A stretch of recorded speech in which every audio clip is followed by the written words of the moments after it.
So guys, how are you? In comment section, spread love and support. What if Naruto x Grayfia x Haku x Harem in HighSchool DxD World Movie? The Noha Village Gate. Naruto was currently walking to the village gate while holding the traitor Sasuke Uchiha. The recovery went successful on his side and was hoping nobody got to hurt. As he was approaching the gate, a squad of Anbu surrounded him. Naruto couldn't react in time. He was too weak from his fight with Sasuke. "Stop right there, Uzumaki Naruto," commanded the captain of the squad while placing a chakra seal on his left shoulder. As soon as the seal was placed on him, he fell over. "What are you doing to me?" he yelled as he felt the rest of his remaining chakra leave his body. This was bad for him. If he doesn't get his chakra back, then the fist-sized hole that went through his left lung won't be able to heal itself. "We sealed your chakra and we are arresting you on the council orders," the Anbu spoke as he picked up Naruto. He watched as they took away Sasuke somewhere. "What are the charges?" Naruto demanded as he struggled to get free. "Attempted murder on multiple clan heirs and heiress," the Anbu replied. "That's bullshit, all I did was fight the Uchiha." Naruto couldn't believe what he was hearing. He only fought Sasuke, not his own teammates. "It doesn't matter, we are taking you to the council," and with that they shunshed into the council chamber. As they appeared, he noticed everyone giving him glares, even the shinobi side was, which was something new for him. Most of the time he's been in here for bogus charges from the civilian side, but the clan heads were always with him, except for the Hyuga clan head. He was against him for reasons he didn't know. He looked at the clan heads. They were Shikaku Nara, along with Joza Akimichi and Inoichi Yamanaka, who were looking at him in disgust. Next there was Tsumin Yuzuka, who looked disappointed in him. Then finally Shibi Aburam and Hiashi Hyuga, who looked neutral. Well, you could never really tell with them. Shibi had his face hidden in his jacket and Hiashi just looked like he was holding a shit in. He then looked at Tsunade, who had a frown on her face. "Ah-chan, what's going on? Why am I being arrested?" Tsunade looked at him with pity in her eyes. She didn't want to do this, but as the Hokage she had a job to do. "Jen and Uzumaki Naruto, you are facing charges of attacking the Uchiha in Yuzuka, Nara, Akamachi, and Yamanaka heirs and heiress. How do you plead?"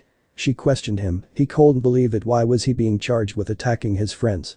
"I'm innocent. The first only attacked the Uchiha because he was going to Orochimaru," he yelled. "We have a witness that says you proceeded to attack the Uchiha after he agreed to go back." "Who the fuck is this witness?" Tsunade nodded her head at the purple-haired Anbu in the corner who had a Nico mask. As Nico left, she returned a minute later with his pink-haired teammate. "Why was she here? She was nowhere near the fight, right?" "I was right there when he attacked my Sasuke-kun, shit." He agreed to come home after Naruto Baka got him alone and Sasuke-kun said they kidnapped him, but the demon went berserk and used this weird red chakra and proceeded to beat Sasuke-kun and tried to kill him. She screeched while everyone started holding their ears, while the pink-haired female on the civilian side gave her a big smile. "Just lying, granny, he attacked me first," Naruto yelled at the Hokage, but all he got was a glance. "Bring in the rest of the witnesses," she told Nico. "What the fuck is going on? Who are the other witnesses?"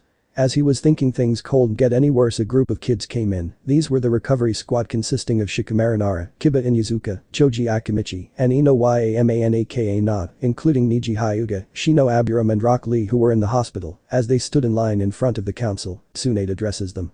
"Okay, start from where Naruto supposedly attacked you." She knew this was a load of BS. There was no way her blonde Gaki would attack any of his friends. The first to step forward was Kiba Inuzuka. "Whatever Sakura-chan said is the truth. The demon attacked me and hurt my dog when I was beating the enemy shinobi's ass," Kiba arrogantly said with a smirk, while Akamaru barked on top of his head. The council started calling for Naruto's death, but was quickly shut up by Tsunade, saying they will get all the evidence before passing judgment. As he was done talking, he stepped back and Choji Akimichi stepped forward.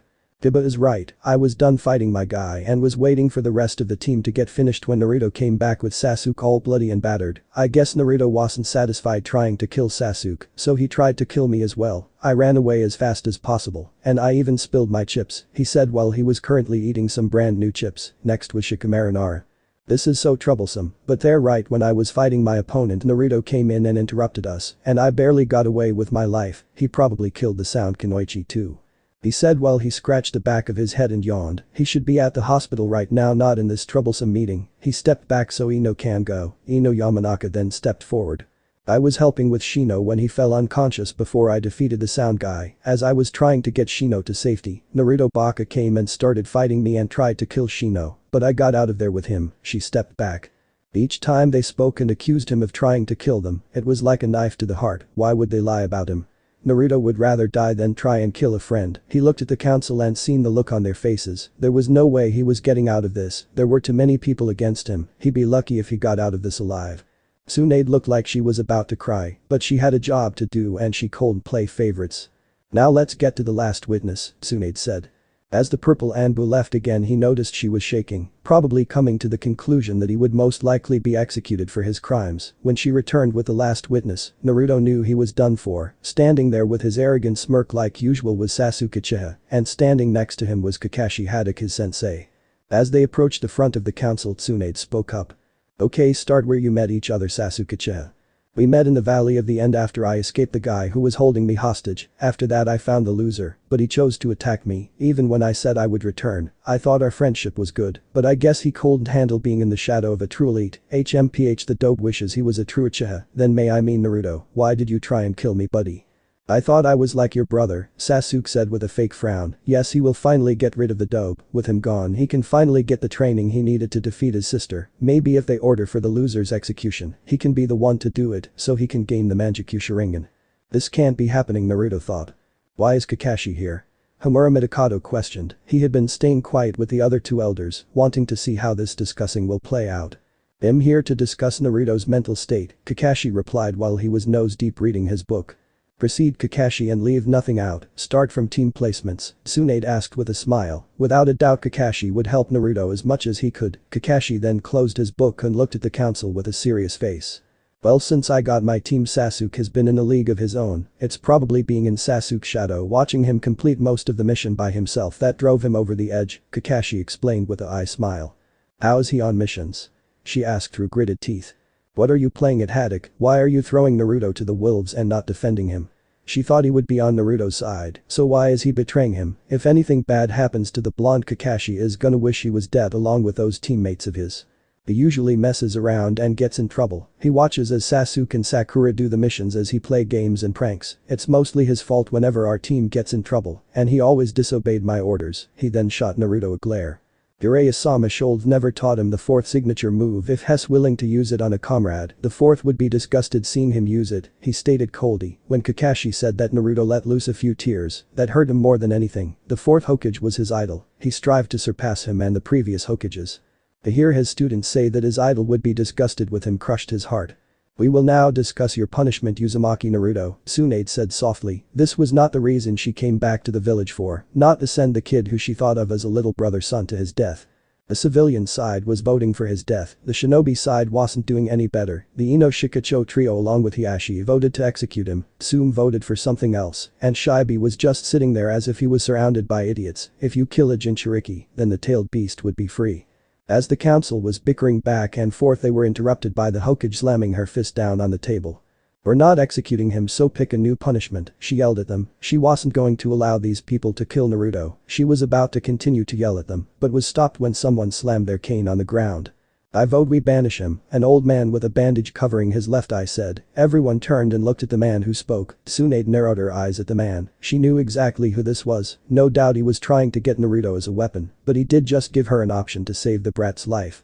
All in favor of banishment. As she said that, everyone raised their hand, even his so-called friends raised their hands as well. Uzumaki Naruto, you are hereby banished from the Hidden Leaf Village. You have 1 hour to leave, or you will be executed. Come to my office to hand in your headband. With that the chambers started clearing out. Tsunade ordered Nico to escort him back home. Line break. When Naruto entered at his rundown apartment, the purple female Anbu hugged Naruto and started crying. I'm sorry I couldn't do anything for you and Naruto-kun, cried Nico. Naruto got a small smile and hugged her back. It's fine, there was nothing you could done, Yuga-chan, he said softly as he rubbed her back. This was his personal Anbu guard, Yuga Yuzuki. When he was younger, every once in a while, a civilian would get drunk and attack him, so the third Hokage assigned Yuga as his personal Anbu when he turned 5. As they were hugging, someone knocked on his door. Can you get that for me while I start packing? He asked her. He only has an hour before he has to leave. She nodded and went to the door to see who it was. As she went to open the door, he went into his bedroom and started packing his orange jumpsuits away with some ramen cups. As he exited his room, he seen the first people that was ever nice to him. There standing there was Anko Mitarashi, the snake mistress of Konoha, along with Kurana Yuhi, the Jinjutsu mistress. Naruto was around 7 when Yuga introduced him to her friends. They were all his big sisters, always looking out for him. Anko and him were total outcasts in the village, so he spent most of his time with her in the Forest of Death. What are you guys doing here?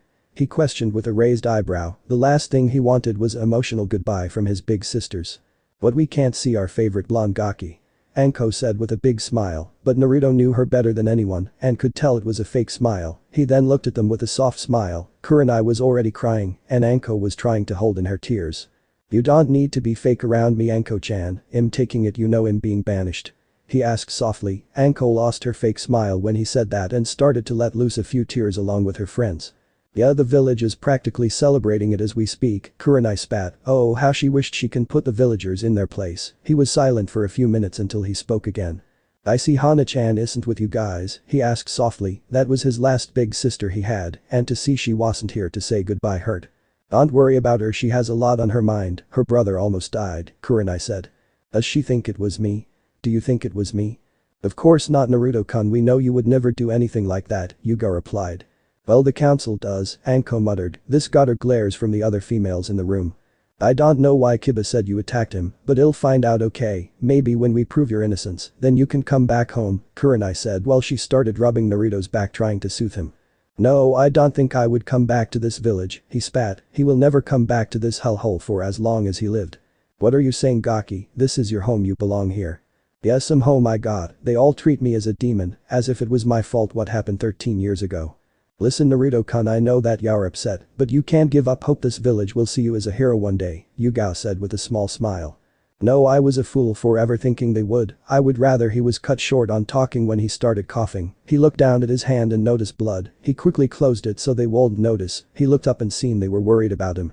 "Are you okay?" Anko questioned. "I'm fine, I'm gonna go see Bachan now. Can you do me a favor and say goodbye to Tucci and Am-chan for me?" he asked Kurenai and Anko. "Of course we will, Gaki, just be safe out there, y'all figure something out." She then hugged him along with the others, wishing he didn't have to leave. After they were done talking, Yugao shunshed him to the tower. As they walked in the office they could see Tsunade was sitting down with bloodshot eyes from probably crying earlier. Shizune was currently crying on the couch holding her pet pig. Tsunade looked at him and gave a small smile, then she looked at the Anbu. "You're dismissed, Yugao," she ordered. "Hi Hokage-sama," but before she left she took off her face mask and kissed Naruto on his forehead. "Be safe out there for me, Naruto-kun." She then shunshed out of there before she started crying again. "Well, Brad, I didn't know you were into older women," Tsunade teased so they could lighten up the mood. It had the effect as Naruto started blushing and Shizune started giggling. "It's not like Bachan and you know it," he said while he started waving his arms around. At that they all started laughing for a couple of minutes. Naruto then looked at her seriously. "Bachan, you have to believe me, I won't try and kill any of them, they're my friends." "Well, we're my friends." "I do believe you, Naruto-kun, but I don't understand why would they lie on you?" "Me either, I didn't do anything wrong. I never." He fell on his knees and started coughing up blood, and this both Tsunade and Shizune got up and rushed to him. "What's the matter, Naruto-kun?" Shizune asked, worried that her little brother is hurt. Naruto lifts up his shirt and shows the hole on his left side right next to his heart. "How the hell did you get that?" Tsunade demanded. "Sasuke team gave me it, it's hard for me to breathe, but I still got one lung left," he said with a small smile. "Why aren't you healing?"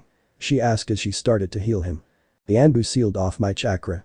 "Damn it, I don't have any time to heal you all the way. Shizune, go get me a first aid now," she ordered as she was stopping the bleeding. Shizune came back with the first aid.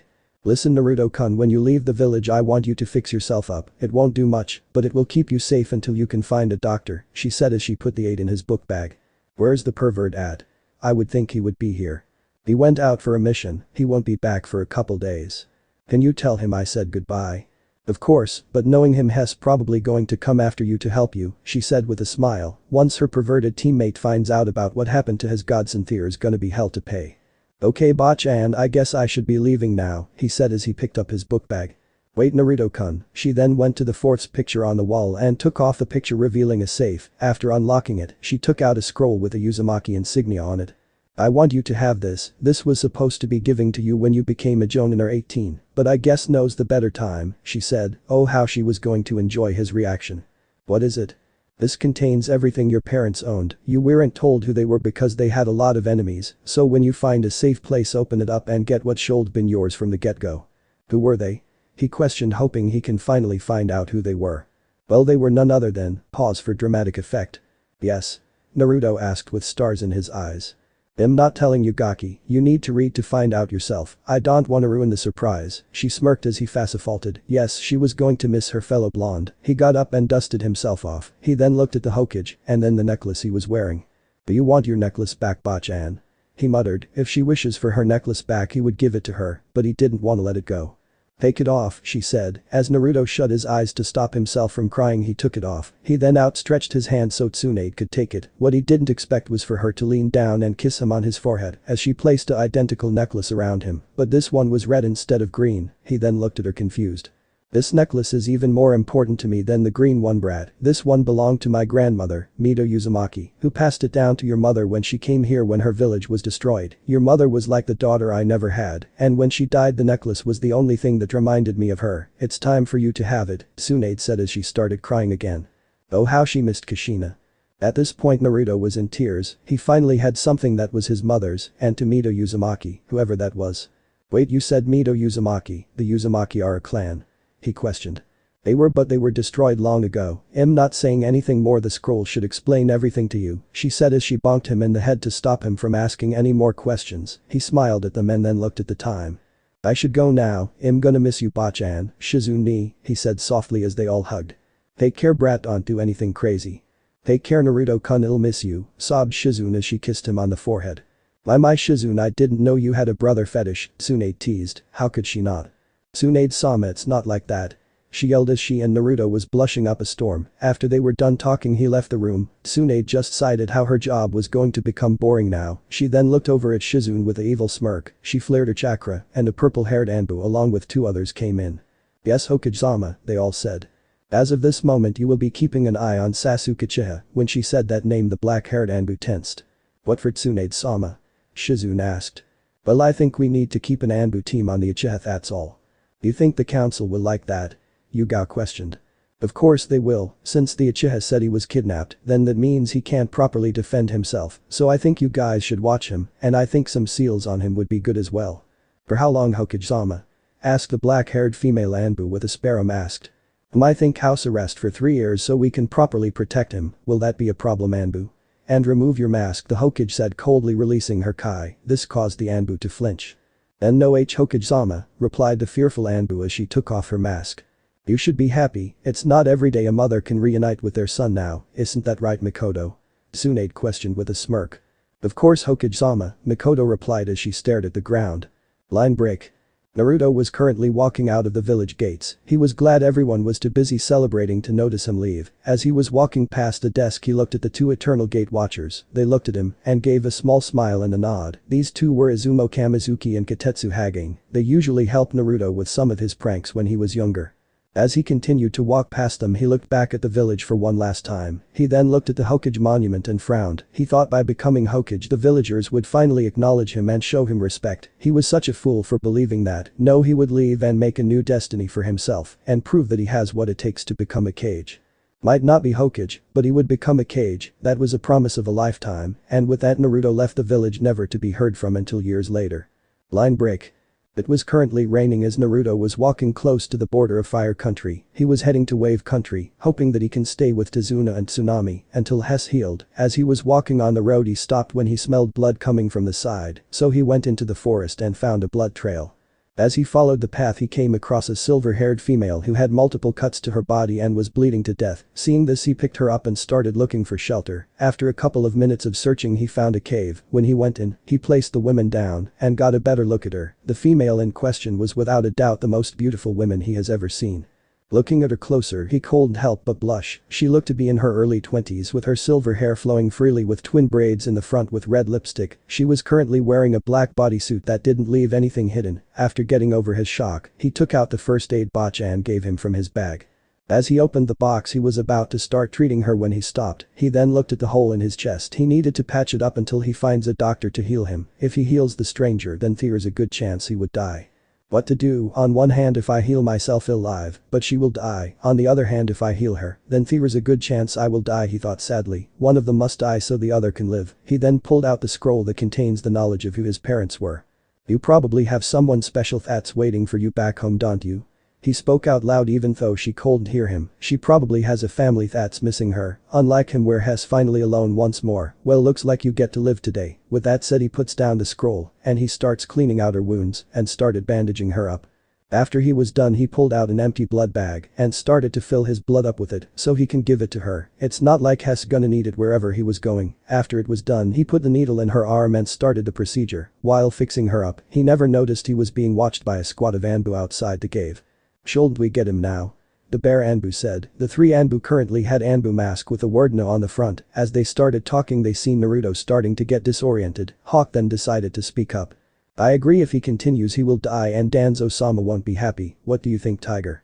But the only thing they got was silence. As they looked to their left to see what was with their teammate they seen his body, but he was missing his head. As they were looking at the body they never noticed a broadsword coming from behind them, and with that they joined their teammate in the afterlife. "I'm not impressed. Anbu these days are weak compared to when I was in it," the man with the sword said. He began walking to the two down people inside the cave when his subordinate jumped down next to him. "It would appear so, master," the female of the duo said as she had on her hunter nin mask. As they got closer to the body they both gasped as to who was laying down. The female rushes over to get a better look at him. Well, looks like we found your boyfriend again, right Haku?" The man with the bandaged face mask started laughing. "It's not like that, Zabuza-sama, and you know that," Haku yelled, trying to hide her blush. She bent down and started using medical ninjutsu on him. "Ahaha, oh please, yeah, I've been going on and on about him for the past couple months, but I wonder why Hess all the way out here when he should be in the Leaf Village. Maybe Hess on a mission and Hess got injured, won't be the first time," she replied while giggling. When they first met he was passed out because he trained all night in a field. As she took off his shirt, she noticed the hole in his chest and gasped. "Zabuza-sama, you don't think," she was about to continue until Zabuza interrupted her. "It's safe to say that Kakashi gave him that. Hess the only one I know that uses the Chidori, unless he taught it to that emo kid, but I don't think Hess that stupid," he coldly stated as he got a closer look at the kid's wounds. "We should probably get out of here. We don't need Anbu on our tail. Get his book bag, he'll carry the kid," Zabuza said while he picked up the blonde brat. "What should we do about the female?" Haku asked as she looked down at the silver-haired female. "Not our problem, we don't know her, and we gotta get him inside Hess burning up," he said while walking away with Naruto over his shoulder. "She must be important if he was going to sacrifice himself for her," she said as she was finishing packing up all the medical supplies Naruto used. "Fine, then you carry her, I wanna get indoors, this rain is killing me." Haku then picked the female up and started walking out of the cave, never noticing the scroll with the Uzumaki insignia on it that she left. Once outside the cave they started walking to find a place to stay at. They were quiet for a few seconds until Haku spoke up. "Where are we taking them?" she questioned. "It looks like he was heading to Wave, so Hess probably going to that bridge builder place. Do you think he will take us in?" "Yeah, why won't he asked. "Why shouldn't they take them in? The blonde Gaki is dying, and he is the great Zabuza Mamachi, one of the former 7 ninja swordsmen. You tried to kill him and his family before, Zabuza-sama." Haku gave him an annoyed glance. This is why she didn't like taking on those kind of missions. When they need the said person's help, Hess probably going to throw them out, and she won't be able to heal her. She stopped that train of thought and blushed. She might have gotten a small crush on him when he saved their lives all those months ago, but that is a story for another time. "Don't worry, that happened months ago, he probably forgot all about me," he laughed, but deep down inside, he knew they probably remembered his ass. I mean, come on, he isn't hard to forget when you're going around with a huge ass sword chopping people's head off left and right. So they continued to wave, not knowing how the fate of the ninja world changed when Naruto met the silver-haired female. But Zabuza stopped suddenly and looked at Haku. "You grabbed a brat scroll that was on the ground, right?" "What scroll?" "I only saw the medical supplies," she said as she tilted her head looking confused at him. He just gave her a dry look inside. "Go get the scroll, Haku, it's probably important to him." At once, Zabuza-sama. With that said she ran back to the cave. She returned couple minutes later with the scroll, and with that they continued on. "Do you think this is the house, Haku?" Zabuza questioned outside a 2-story house. After couple of hours of asking around and knocking on random people's door, they were pointed to this house. "I don't know, Zabuza-sama, how about we knock and find out? How about we throw a kunai with a sticky bomb to the door to let them know we're here?" Zabuza asked with a bloodthirsty grin, but the only thing he got in return was a glare from Haku. "That would be unwise, Zabuza-sama, we need to get Naruto-kun inside." "Fine, you're no fun," he said while grumbling about brats who need to lighten up. Zabuza then walked up to the door and knocked. They waited for a couple of seconds, then they heard someone coming. When it opened, an old man with a bottle of sake was standing there. As soon as he seen Zabuza, his eyes widened. "Listen, old man, we know," but was quickly cut off when the door slammed in his face. They just stood there as they heard the old man yell for his family to hide. "You see, Zabuza-sama, this is why you shouldn't try and kill people. Now we gotta find somewhere else to go." "Don't be ridiculous, Haku, we just need to improvise," he said as he winked at her. "How do you expect we do that?" Like this kid, Zabuza said with a grin. He backs up and raises his foot to the door and kicks it wide open. As they walked in, they see the bridge builder standing in front of his daughter and grandson shielding them. Zabuza saw him a week old just opened the door. He didn't lock it behind him, Haku stated as she shook her head. Where's the fun in that? Haku was about to reply when the bridge builder spoke up. What do why you want? Please don't hurt my family. I'll give you anything you want, Tazuna stuttered. He knows exactly who this man is. The last time he seen him was when he was slaughtering Gato's man on the bridge. He would be lying if he said he doesn't have nightmares about it still. Listen, we need someplace to stay so we can get the brat some help, Zabuza spoke while he pointed to the kid over his shoulders. As Tazuna and his family looked at the kid, they noticed he had blonde spiky hair with a hideous orange jumpsuit. They only knew one person who would ever think of wearing that. Naruto-kun nai, Tsunami and Inari yelled out. Tsunami ran over to him to see if he was okay. What happened to him, she demanded. We think he was attacked by his team sensei, but we don't know anything yet. That pervert.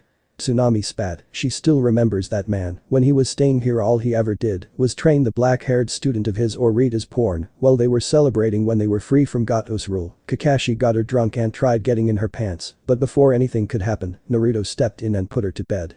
The next morning she beat Kakashi's ass with a frying pan for trying that shit. She was pretty sure she crushed one of his baby makers. She started to chuckle darkly at that memory. Everyone was just staring at her like she'd grown a second head. She stopped when she realized what was doing. She shot them a glare and then looked at her father. Dusan, run and get the doctor. He nodded his head and started walking to the door. It'll be back in couple minutes. With that he left. Follow me, we will put him in the guest bedroom. Was the other person with you? She asked as she finally noticed the silver-haired women on the masked ninja shoulders as they walked upstairs into the bedroom. We don't know, the brat was healing her when we got there, so she might have some information if she ever wakes up, Zabuza said while he put Naruto down on the bed. Very well, place her in the next bedroom, Tsunami said as she started taking off Naruto's clothes so the doctor can get a better look at him when he arrives. As she took off his shirt, she noticed the hole in his chest. What cold caused this? She asked Zabuza as he was leaning against the wall with his arms crossed looking at her. I can guarantee that is Kakashi Haddock's Chidori Jutsu. I know that kind of damage from anywhere. He flinched when he said that. He pulled his shirt open a bit to see the scar right next to his heart. He then gave a small smile as he looked at the blonde who saved him and his daughter from Kakashi the last time they met. Zabuza was cut short from memory lane when he heard the old man. In here, doctor, as they heard that Tazuna walked in with the old man and a nurse. As the doctor went over to start checking on him, the nurse left the room to check on the other patient. After a couple minutes on checking over Naruto wounds, he spoke up. I think someone would do this to our village hero. It's unforgivable, he said while cleaning out the wound to his chest. Is he gonna make it, doc? Tsunami asked worried. Well, judging by his wound and his fever, it's not looking good, but I got her on some more tests. He shouldn't still be injured. When we last talked he told me he had a healing factor. Haku spoke up when she entered the room again. She just left when the nurse started treating the female's wound. Well, obviously he isn't healing, Zabuza muttered. Unfortunately for him, everyone heard him. He then had to dodge some senbons, a sake bottle, a arrow, and a frying pan that someone Tsunami pulled out of nowhere. Let me do some tests so I can figure out why he isn't healing. But I'm gonna need everyone to leave the room, the doctor said while he started pushing everyone out. As everyone went downstairs to talk, Tsunami enters the silver-haired female's room. As she entered, she seen the nurse finishing putting bandages around the woman's chest to save her some decency. After the nurse was done, she left the room leaving the two alone. Tsunami then went over and started pulling the covers over the female. As she reached down, the female woke up and grabbed her hand. Who are you, where am I? The silver-haired female demanded. Please calm down, you're in my house. I'm just trying to help you, that's all, I swear, Tsunami stammered. The way the female was holding her wrist was beyond painful, but before the female could break her wrist or make any more demands, there was a broadsword at the female's neck. I would advise you to release her or you're gonna be wishing you were left to die, Zabuza stated coldly. As the female let go of her hand, Tsunami ran out the room to get the others. Now I'm gonna ask you some questions and you better answer them, got it? Zabuza then proceeded to press the sword deeper in the female's neck. The female nodded. Good. First question, what is your name? Grayfia Lucifuge. That's an odd name, never heard it before. Who are you? I'm asking the questions here, not you. Second question, what village are you from? Village? Grayfia asked confused. Yes, village. Now answer the question, what village did you come from? I didn't come from a village. Are you from any clan? Yes, the Lucifuge clan, she answered. At that, Zabuza sighed. He didn't know of any clan named Lucifuge. This is gonna take a while, he thought. As he was gonna ask more questions, Tsunami came back in with the nurse and Haku. So she's awake, I see, Haku said looking at the scene in front of her. Can you not put the sword at her neck? She's currently hurt. The nurse yelled as Tsunami hid behind her. How about no, we don't know anything about her, she could be a threat, I say we take her out before she has a chance to stab us in the back, Zabuza said coldly as he was glaring at the female. He was about to kill her when Haku grabbed his arm and pulled away the sword from the woman's neck. What do you think you are doing, Haku? We need to kill her. Zabuza yelled at his daughter. What do you think Naruto-kun will say when you killed the person he saved? She shot back. Woes Naruto? Grayfia thought as they were bickering back and forth to see if she should be killed or not. She started to sense them to see what she was dealing with. She then widened her eyes when she sensed they were humans with chakra, but that couldn't be right because only Yaokai can possess it, or humans that studied in the art, but that would taken them years to do. She finally got enough courage to start asking questions. Who are you? Zabuza looked at her for a second and sighed. He decided it wouldn't hurt if they gave her their names. My name is Zabuza, this is Haku, and the person Wo's currently hiding behind the nurse is Tsunami, the owner of the house you're in. Now what happened to the blonde brat? He said, putting the sword back at her neck. I'm afraid I don't know who you are talking about. Don't play dumb, you were with him when we got to the cave. I have no idea who you are talking about, I don't even know where I am. If I may ask, miss, but what do you remember before you got those injuries? Grayfia narrowed her eyes at the female. They were asking too many questions. Why should I explain anything to you? I have done nothing wrong, she said as she tried to sit up but stopped when the man with the bandages put his foot at her throat and pushed her back down. You are currently injured and weak at the moment, while me and my student is at full strength. It will not end well for you if you don't explain what happened to you, Zabuza said, pushing harder with his foot. Grayfia thought about it. Most of her magic is gone and she would need to rest some more if she wishes to get it back. Angering these people will only lead to her death. Very well, I'll explain what happened to me, but first I wish for you to remove your foot, she said as she glared at the man who had the audacity to step on her. Once she gets her magic back, Hess gonna wish he never touched her. Zabuza nodded his head as he took his foot off her throat and stood next to Haku, but he didn't drop his guard. He knew the female was powerful, more powerful than him. It's only because she's weak at the moment that he could kill her, and if she so much as does anything violent, she's gonna be missing her head. Grayfia then proceeded to tell them about devils and the other races. Flashback start. Grayfia was currently trading blows against her brother Euclid. They were at a stalemate as the battle raged around them. There was currently a civil war going on in the underworld. After the death of the 4 Satan kings, their descendants tried to gain control of the underworld so they could wage another war against the angels. The younger devils chose to rebel to save their race. Their leader was Surzich's Gremory, a man who she has gotten close to after they fought when she sided with the original descendants. He spoke about how he wished the devils could unite so their race won't go extinct and how he dreamed of having peace. After he bested her, she decided to join the man so she could help achieve his dream. They might even be a thing after this war is over. As Grayfia was fighting Euclid, the other descendants joined in the fight. Grayfia was currently outnumbered, but before they could attack her, they had to dodge a power of destruction ball that came flying at them. As she looked up, she could see Surzich's flying there along with Seraphol Citri, Ajuka Astaroth and Falbium Glaciolabol as they quickly landed beside her and prepared for battle. Well, looks like we made it in time, Seraphol said excitedly. Are you okay, Fia-chan? Surzich's asked, worried that she could be hurt. Yes, I'm fine now that you're here, Surzich's sama, Grayfia responded as she calmed her breath. He just sighed at that. Has been trying for a while for her to drop the sama part with him, but she wasn't having it. You should retreat, Fia-chan, let us handle it. I said I'm fine, Surzich's sama, I can still fight, he was about to reply, but Ajuka cut him off. If you two lovebirds would stop fighting for a second, we have a war to win. They blushed when he said that. As they look at their enemy, they seen they were all powering up their attack. Seeing this, the 5 friends powered up their most powerful attacks and launched it at each other. When all their attacks collided with each other, it made a huge explosion. As they looked at the damage, they seen they tore open a dimensional tear. Everyone quickly flew away from it. Sadly, Grayfia wasn't so fortunate. The tear started to pull her into it. As she quickly tried to escape, she realized she couldn't. She then heard someone call her name. As she looked over at her right, she could see Surzich's flying over to her, but she knew it was in vain. She was already in the dimensional tear as it started closing. After it closed, her entire body started to hurt. All she could see was colors until everything went black. Back with the devils, they couldn't believe their powers caused a dimensional tear. They all started fighting again except one red-haired devil. I'm sorry, Fia-chan, Surzich's said as he shed some tears. Surzich's was too late. He couldn't save the girl he loved. As he fell to his knees, he looked at where the tear was before vanishing. If only he was faster, he could saved her. As he was thinking about her, he heard shouts coming from behind him. As he looked, he could see the battle was starting again.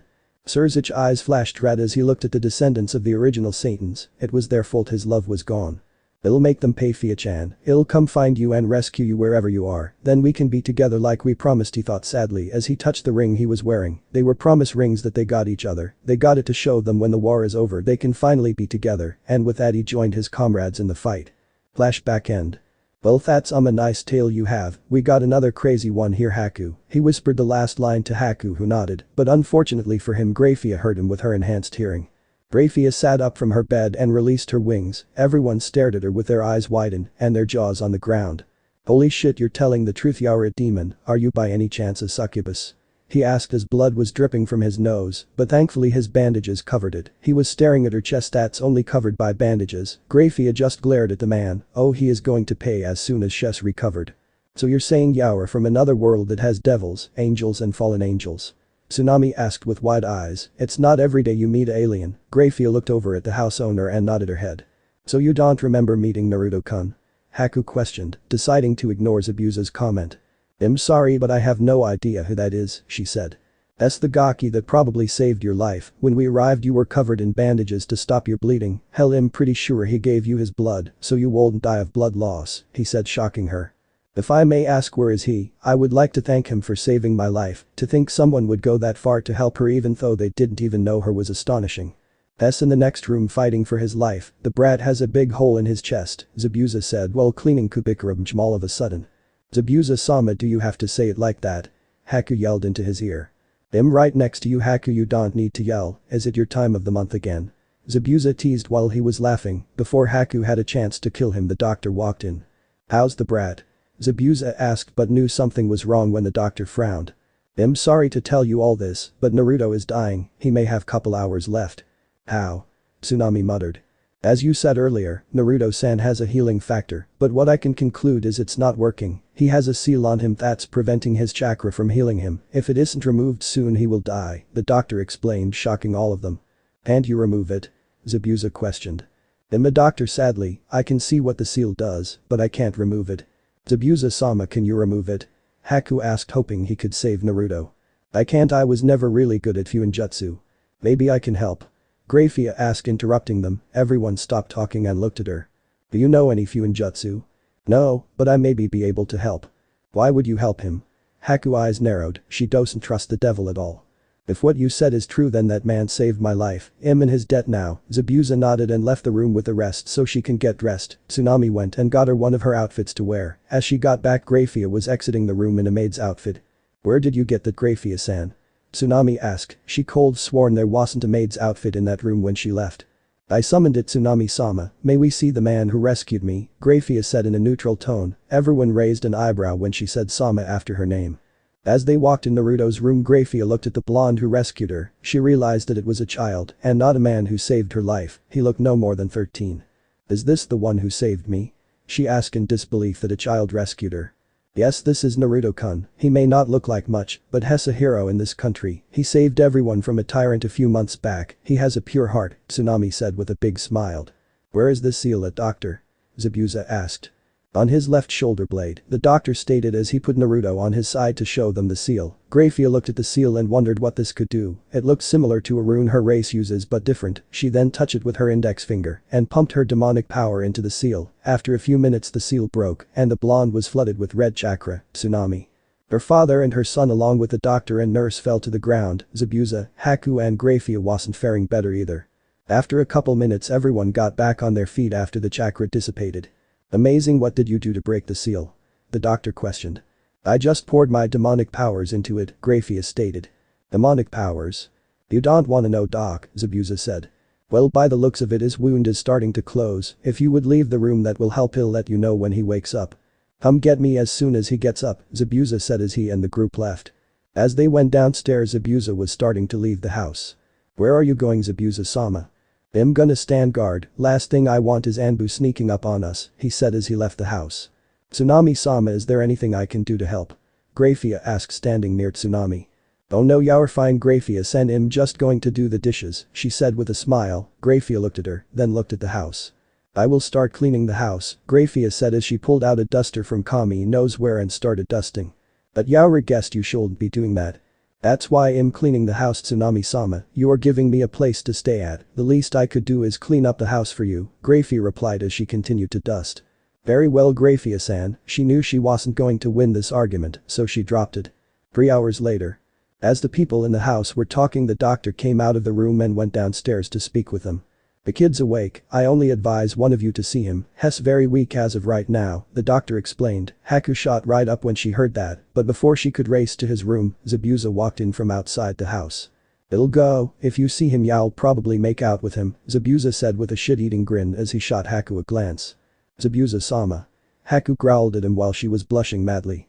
Relax, brat, I'm just saying if you go in there we won't find out any answers on what happened to the Gaki, he said as he started walking to Naruto's room. As Zabuza entered the room he took a look at Naruto. As soon as he did he grimaced. The hole was closed, but there was black veins surrounding it. He was currently pale and shaking uncontrollably.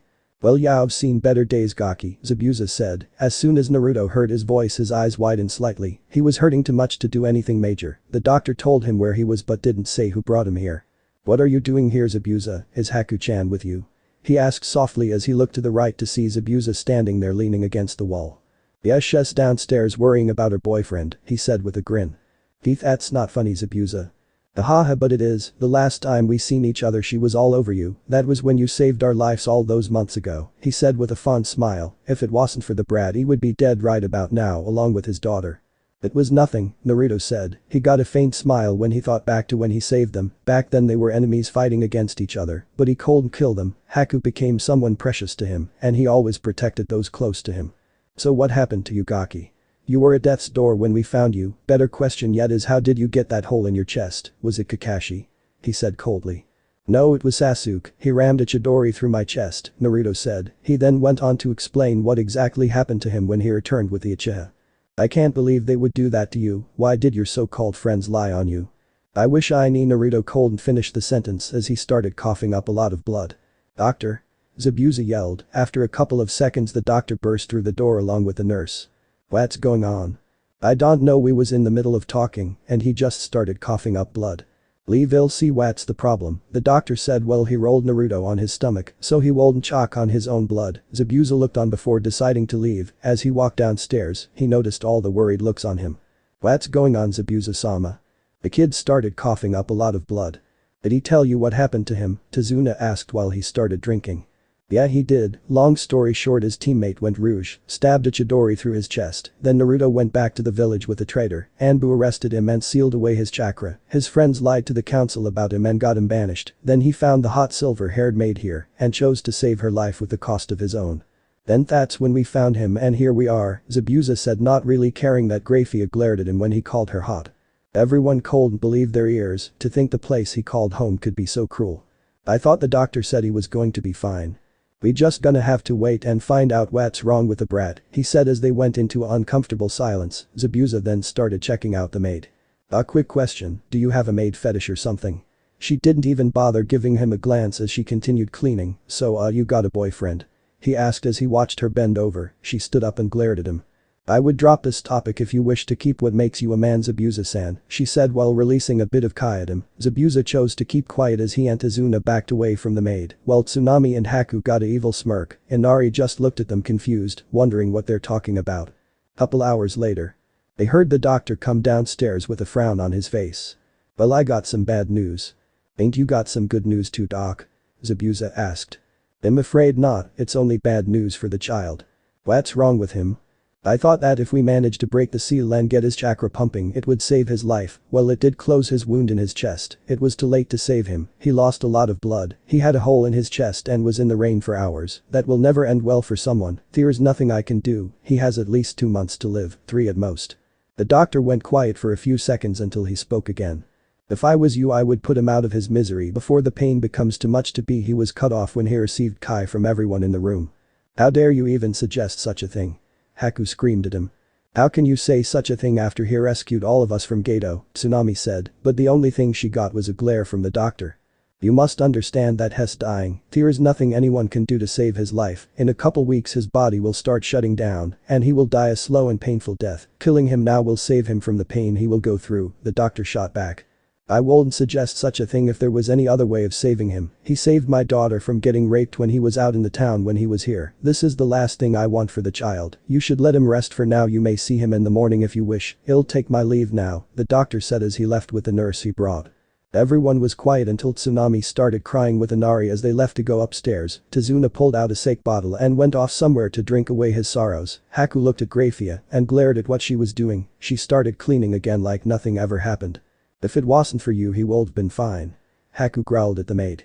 "Haku, that's enough, it isn't her fault he saved her." Haku glared at Zabuza, then she stormed outside and slammed the door closed behind her. "I'm sorry about her, she really cares about the kid.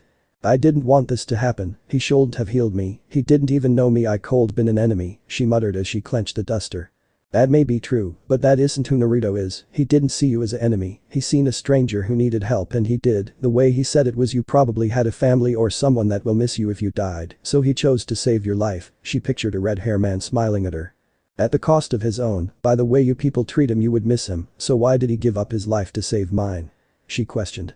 It's hard to explain. Naruto grew up without the love of a mother and father. Most of the village ignored his very existence. He strived for his people to accept him, and when his own friend stabbed him in the back it was too much to take. I'm ashamed to say it, but with him dead, he can finally have true peace. As long as he lives there can never be true peace for people like him. What do you mean people like him? When he was born he was sacrificed for the greater good of his village. He never told me what he carried, but I knew all along. If you wish to understand him more, then you just gonna have to talk with him. Well, I'm gonna go find Haku. You can keep doing whatever you're doing," Zabuza said, leaving Grayfia to her thoughts. He never noticed her shed some tears. The last thing she wanted is an innocent child to die so she could live. Next morning. Tsunami was currently bringing food for Naruto to eat whenever he gets up. As she enters his room she sees Hess currently sleeping. She proceeded to place the food beside his bed. As she was about to leave she heard Naruto speak. "Hello Tsunami-chan," Naruto said as he opened his eyes and gave the women a small smile. "Oh Naruto-kun, I didn't know you're awake, I was just bringing you food," she explained as she rushed over to him to check if he is doing good. "Thank you," he said as he started getting up. "Oh, you shouldn't try and get up, you're still hurt," Tsunami said as she tried getting Naruto back in bed. "I can move around a bit, I'm not gonna push myself, I promise." "You still shouldn't get up," she replied as she pushed Naruto down on the bed. Naruto was just staring at her until he gave a small smile. "I have to go to the bathroom, so unless you want to clean up after me you will let me go," Naruto responded as he looked up at her. Oh of course I'm sorry," she blushed and allowed him to get up. As he got out of bed, he noticed he had his pants still on. Thank Kami. As he made his way out of the room with Tsunami following him, he noticed he couldn't hear anyone. "Where's everyone at?" he asked as he entered the bathroom. "Well, Inari-kun locked himself in his bedroom since last night. Two-san is passed out from drinking too much last night. Zabuza-san and Haku-san left this morning to go get you some medical supplies, and Grayfia-san is cleaning." "Grayfia, who's that?" "The person you rescued." "Oh, the silver-haired lady." "Yes, her name is Grayfia," she responded with a smile. "Weird name." "Indeed it is." At this point they were just staring at each other. "Can I help you, Tsunami-chan?" he questioned her. Why won't she leave him alone? He has to go to the bathroom. "What?" she asked as she tilted her head. "I need to go to the bathroom, and I can't go with you in here with me," he said, gesturing around the bathroom. As soon as she did she started to blush. Oh, I'm so sorry, I forget where we were, I'll leave you to do your business," she responded as she quickly ran out of the bathroom. Naruto just shook his head as he closed the door behind her. After he was done in the bathroom he started making his way down the hall. "I thought you were coming downstairs, Naruto-kun?" Tsunami questioned as she was standing by the stairs. He turned around and spoke to her. "I will, but I want to see Inari first. Last thing I want is for him to go back to brooding. I'll be downstairs in a bit," he replied as he went to Inari's door. As he got there he started knocking on it. Naruto waited for a couple of seconds and nobody answered, so he knocked again. As he waited for another couple of seconds he heard the kid speak up. "Oh wait, I don't want to see anyone," Inari yelled through the door. "Not even me, Inari." He heard someone running to the door and started unlocking it. When it was unlocked he could see Inari in his pajamas. He looked like he has been crying all night. "Naruto Nai, what are you doing out of bed? You should be resting," he demanded. "I had to go to the bathroom, so can I come in or are we just gonna stand here all day?" As Inari let him in the room, Naruto stood over by the dresser and looked at the pictures that were on it. The first was a picture of his birth father with him and the rest of the family when he was born. The next was him and his stepfather when he was 5. And the last was him standing next to Naruto with Tsunami and Tazuna smiling as they celebrated their freedom. As he was looking at the picture Inari spoke up. "Why?" he muttered. "Why what?" Naruto replied while smiling like he didn't have a care in the world. Why are you acting like nothing's wrong? You're dying and you're just going sitting there smiling at me. He shouted at him. Naruto lost his frown, but got it a second later. It looks like you lost your way again, Inari. What are you talking about? Inari demanded. Your eyes are lifeless, the same as before when I first met you. You've given up on heroes again, haven't you? Naruto spoke softly as he looked at Inari. You said you will live until you become Hokage, but you were wrong. You just gonna die like Toussaint did. He started to cry again. Naruto was silent for a few minutes listening to him cry. I'm dying because of the choice I made, Inari. I'm dying because I chose to save someone's life at the cost of my own. I didn't think I would survive yesterday, but I did, and there's no changing that. It doesn't matter, you're still dying and you'll be alone again. You still have your mother and grandfather, Inari. As long as you have, then you'll be fine, and besides, if you start moping around and become the next emo king, how will you grow strong and protect those that are precious to you? He said. But I'm not a ninja, how can I become strong like you, Nai-san? He asked. Don't worry, I got some time left. I'll teach you all I know so you can become strong to protect those who are precious to you, he responded with a smile as he seen Inari's huge grin with stars in his eye. Thank you, Nai-san, I'll promise to become strong to protect those close to me. But now go and apologize to your mother. What? What for? I didn't do anything wrong. He yelled as he started waving his arms around. For being a brat when she was worried about you, you only get one mother, so treat her right. He laughed when he seen the kid's face. As Inari started to leave, he noticed Naruto wasn't following him. Aren't you gonna come too? Yeah, it'll be down in a minute, I gotta do something real fast, he responded with a smile. As soon as he left, Naruto lost his smile and fell to his knees while clutching his chest. The pain was worse than when the team shoved his hand through his chest. Just standing for a couple of minutes is torture for me. I have to be careful and not let the others know. As Naruto got up, he slowly walked downstairs. As he seen Tsunami, he put on a fake smile to hide the pain he was feeling. Thank you for talking to him, Naruto-kun, I appreciate it, she said as she hugged him.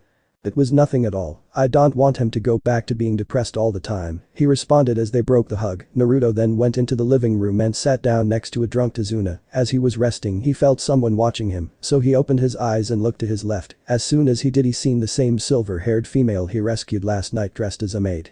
Why is she dressed as a maid? Must have a maid fetish, he thought as he looked at her.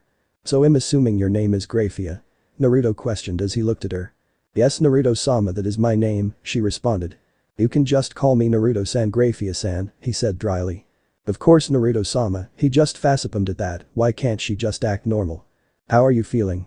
I'm doing fine now, you certainly saved my life last night, and I'm in your debt, Naruto-sama, she responded as she bowed to him. If Naruto had any blood to spare, he would had a nosebleed as he watched her boobs bounce back and forth. No problem, Zabuza doesn't have you dressed up as a maid, does he? He wouldn't put it past the guy to pull something like that.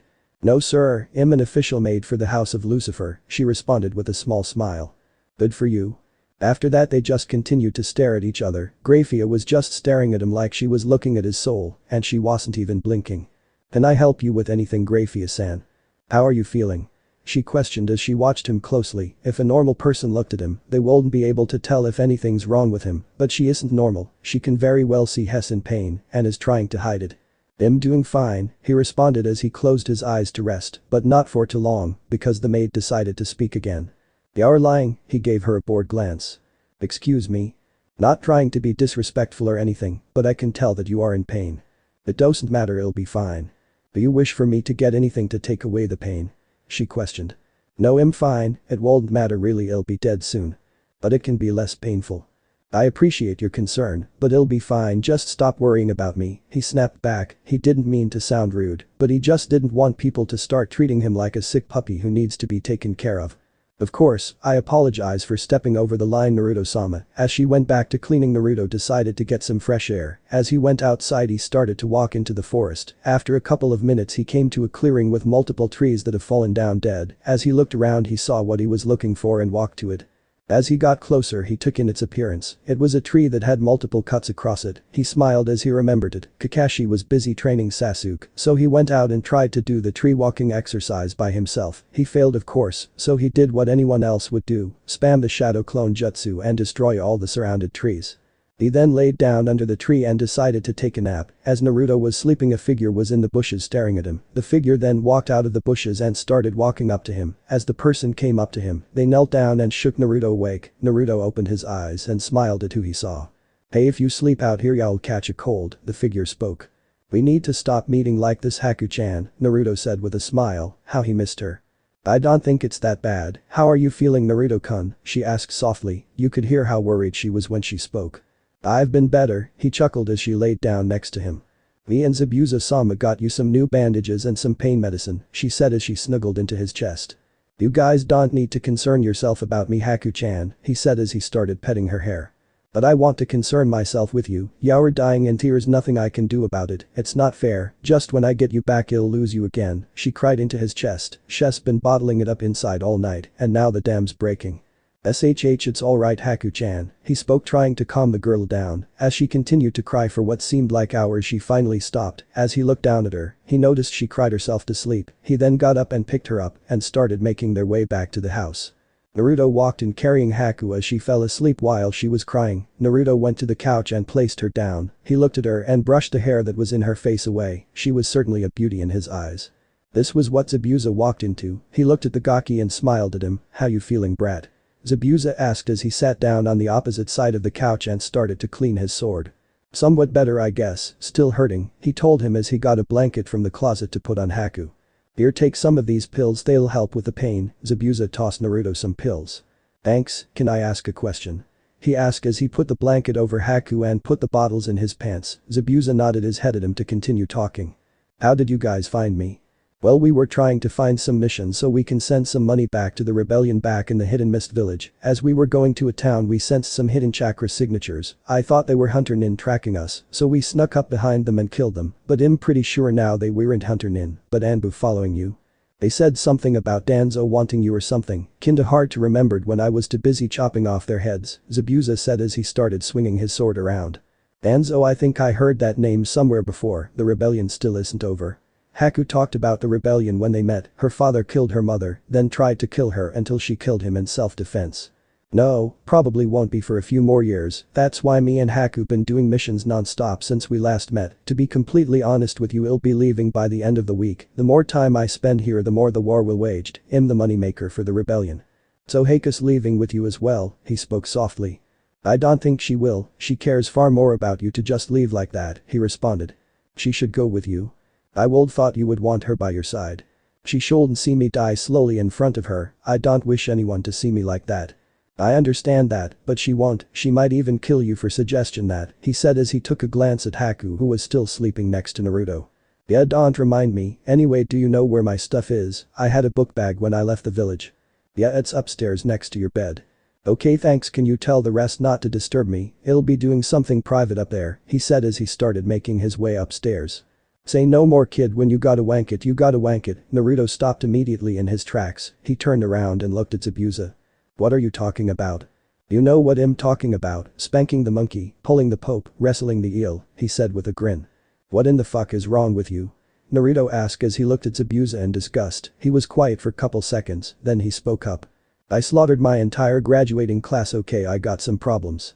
You should get yourself checked, you shouldn't be around kids. Whatever, brat. As Naruto went upstairs, he went into his room and locked the door behind him. He then went over to his bag and started going through it until he found what he was looking for. He pulls out a scroll with the Uzumaki insignia on it. As he unscrolled it, he noticed it was a storage scroll. As he unsealed it, several scrolls popped out. Each one read different kinds of ninja arts, ninjutsu, Gyuinjutsu, etc. He then noticed a black scroll that was addressed to him. He had to close his eyes, because as soon as he opened it a puff of smoke came out of it. As he opened his eyes his mouth fell to the ground. There was an old man standing there with a pipe in his mouth. Hello, Naruto-kun, the old man said with a smile as he looked at the kid in front of him. Gramps. Standing in front of Naruto was an old man dressed in a white robe with red trims on it. This was the third Hokage Hiruzen Sarutobi, the god of shinobi and the professor. What are you doing here, Jiji? I thought you were dead. He questioned as he looked at the old man who was currently smoking a pipe. Once he said that the old man frowned. How did I die, Naruto-kun? Hiruzen asked as he looked at his grandson in all but blood. Your snake student killed you. It happened in the finals of the Chunin exams. After Naruto said that the Hokage frowned, he knew it was probably Orochimaru who killed him, but he had to ask him anyways. I see, did I at least take him with me? No, he got away, although you did take away his arms, so he can't do any more ninjutsu, Naruto replied. Well, at least I did that before I died. Hiruzen smirked as he learned he took away his student's arms. Even when Hess old he still got it. Can you tell me how you're here, Jiji? Naruto asked as he took a seat on his bed. Hiruzen walked over to Naruto and picked up the black scroll with the red Uzumaki insignia on it. I've made this scroll so you can know all about your heritage when you became 18, or when you became a jonin. If I ever did die, then I could explain everything about your heritage to you, so why do you have this scroll, Naruto-kun? You're not 18 nor are you a jounin, did you steal it? Hiruzen narrowed his eyes at his grandson. He wouldn't put it past the brat to steal the scroll. Hell, he stole the forbidden scroll that should've been impossible to steal, and yet a mere child who wasn't even a ninja stole it. No way, old man, I would never do that. I've became an Anbu last week, Naruto said as he waved his hands in a defensive manner after he said that Hiruzen dropped his pipe. Oh really? Hiruzen questioned. Of course, old man, I'm the best, Naruto said as he gave the third a thumbs up. Congratulations, my boy, I knew you could become great if you put your mind to it. Hiruzen smiled as he looked at his grandson. He knew one day the child would become a force to be reckoned with. Without a doubt he would become the best Hokage there ever was. Just kidding, I got banished. Hiruzen faulted at that. He should have known Naruto would prank him even if he was dead. As he got back up he looked at Naruto and narrowed his eyes. Explain everything that has happened since I died, Naruto, and don't leave anything out. Hiruzen spoke in a commanded voice. Naruto quickly nodded his head and began to tell the old man what happened since his death, from the Chunin exams all the way to his banishment. Although he didn't tell him he was dying, to say Hiruzen was beyond furious was an understatement. All he could do was clenched his fist and take deep breaths. He couldn't unleash his Kai, because that would cost him chakra, and he only had enough to explain to Naruto about his parents, and that was it. I'm sorry they did that to you, my boy. I wish I could have done more to help you when you were little, but the council always stepped in and stopped me. If only I fought harder for you, you wouldn't have been banished. It might have seemed like he didn't do anything for the child, but that was further from the truth.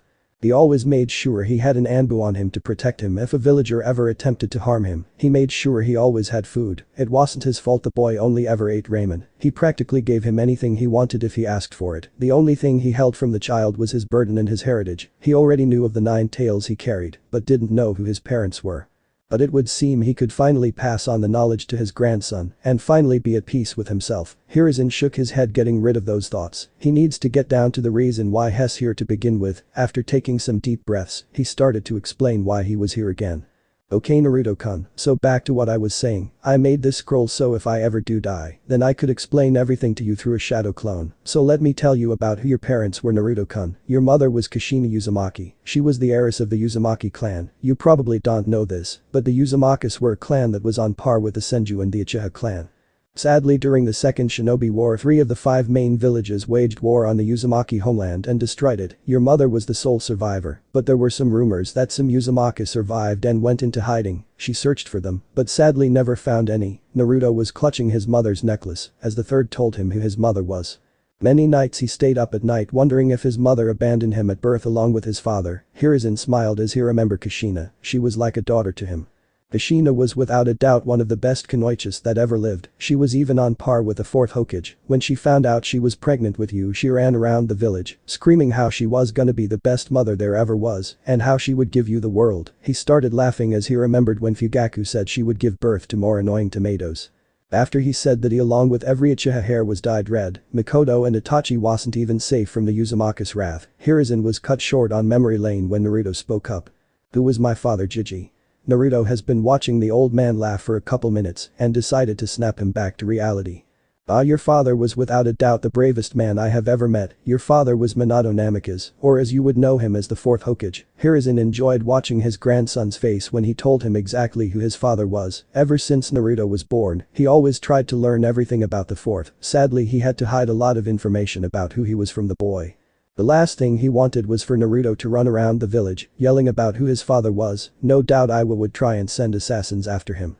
Naruto just sat there with his mouth open. He couldn't believe he was the son of his idol. After taking a couple minutes to process this new information, he looked at his grandfather. What was he like? He questioned.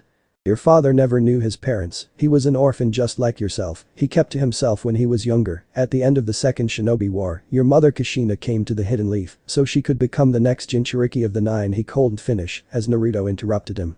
Wait, my mom was the Kyuubi Jinchuriki? I thought I was the first. Naruto questioned. From what he heard, the 9-tailed fox appeared inside the village and started to destroy it, so how was his mother its Jinchuriki? Well, truth be told, Naruto-kun, you were the third. Mito Uzumaki sealed it in her when she helped Hashirama in the fight with Madara Uchiha. She kept the demon sealed in her until she was on her deathbed. Before she died, she sealed it in your mother Kushina, although I don't know how it broke free from her seal. The seal was weakened when you were born, but your father was there, so he should been able to fix it. I'm pretty sure that someone interfered with the sealing. But who would have interfered with the sealing? My father was the Hokage, should he be strong enough to defeat whoever tried? Naruto questioned. His father was supposed to be the strongest ninja alive, so how could anyone defeat him? Your father was strong, Naruto-kun, but strength doesn't mean everything, but I think it was an Uchiha that interfered that night. Sasuke's clan. Why would anyone try that? There were some people who saw the Sharingan in the Kyuubi's eyes the night it attacked. Only Uchiha could control a tailed beast. Well, the first one, there was a second Dijutsu that rivaled the Sharingan, but sadly, the Uchiha clan took care of them before they could become a threat. He shivered as he thought about that bloodline. He wouldn't ever say it, but he was glad that clan was dealt with. Though they were small in numbers, they were still deadly. So it was one of Sasuke's clan members that broke the Kyuubi free and killed my parents. Naruto clenched his hands when he found out an Uchiha was responsible. That clan has been fucking up his life since he was born. Hiruzen watched Naruto's facial expression. He could tell the child was furious. Hiruzen will never admit it, but he never liked the Uchiha clan. They were all high and mighty, thinking they were better than others, just because they could copy other people's jutsu. That's not something you should brag about. He should listen to Tobirama-sensei more and kept a better watch out for that clan. Maybe if he did, then the Kyuubi attack wouldn't have happened, and Minato would still be alive and be cursed with the paperwork, unlike him who has to do it. Hiruzen widened his eyes. I'm dead, I don't have to do it anymore, I'm free, I am free. Hiruzen was currently jumping up and down cheering, saying he was dead over and over again. Naruto sweat dropped as he watched his grandpa jumping up and down while cheering he was dead. Must been something he smoked. Did you get back on track before you disappear? Naruto yelled as he was getting frustrated watching the old man act like a child. Once he heard Naruto's voice, he stopped jumping and looked at him. He couldn't stop the blush that appeared on his face. He was supposed to be the god of shinobi, and here he was acting like a child. He coughed in his hand to save what dignity he had left. So like I was saying, Naruto-kun, your mother came to the village close to the end of the Second War. That's where your father met her, at the academy. When she first arrived, she used to get picked on by the other kids because of her hair. After they did that, your mother would beat them with an inch of their life. He chuckled at that memory. She would beat whoever called her a tomato. Once she dyed everyone's hair in the village red. That caused a shitstorm in the council. They tried to blame it on Kushina, but nobody had any proof it was her. Although he couldn't prove it, he knew it was her. When your mother met Minato, she didn't like him. She thought he looked soft and would never become a true shinobi. After graduation, Kushina was kidnapped by some Kumo ninja. As she was being carried away, she left a trail of her hair behind, hoping that someone would rescue her. After a couple hours, when she lost hope, your father came and defeated the kidnappers. When Kushina asked how he found her, he replied saying he followed her beautiful hair. After that they fell in love and they had you. Sadly, it looked like fate wasn't on their side. Hiruzen spoke as he looked at Naruto, who had a small smile on his face. He looked at the bed and noticed the scrolls on it. Better explain what these are before I disappear, he thought as he picked up one of the scrolls that was on the bed. Well, Naruto-kun, let me explain what these scrolls are. Each one contains all the knowledge your parents had on the shinobi arts. After your parents died, I went to their house and sealed up everything in there, and this scroll right here contains all the money they had. I would advise you not to open it in here. It's a lot of money. He chuckled as he set down the scrolls. He looked at Naruto, who had a frown on his face. What's wrong, Naruto-kun? I thought you would be happy that you have all of this now. You can learn all of jutsu and become a great ninja. Hiruzen questioned Naruto, who was looking down, not meeting his gaze. This was odd for him, because when he was alive, Naruto would run around his desk, saying he was gonna become the greatest ninja alive, and the Naruto in front of him didn't even smile when he was told he had a shit ton of new jutsu to master. Digi, there was something I didn't tell you, Naruto whispered, still not meeting his eyes. You can tell me anything, my boy. If it's something bad, I won't be mad, Hiruzen said as he watched Naruto, but he couldn't help but feel like something was terribly wrong. You know when I said Sasuke crammed a Chidori through me? Seeing Hiruzen nod, he continued, well, once I returned to the village, the Anbu sealed my chakra. The third raised an eyebrow at that. It was procedure that when an Anbu arrests a ninja, they seal away their chakra for safe measures. Yes, they're supposed to do that, Naruto-kun, what of it? I still had the hole in my chest, Jiji. The Kyuubi didn't heal me yet, Naruto said as he looked as his grandpa widened his eyes when he told him.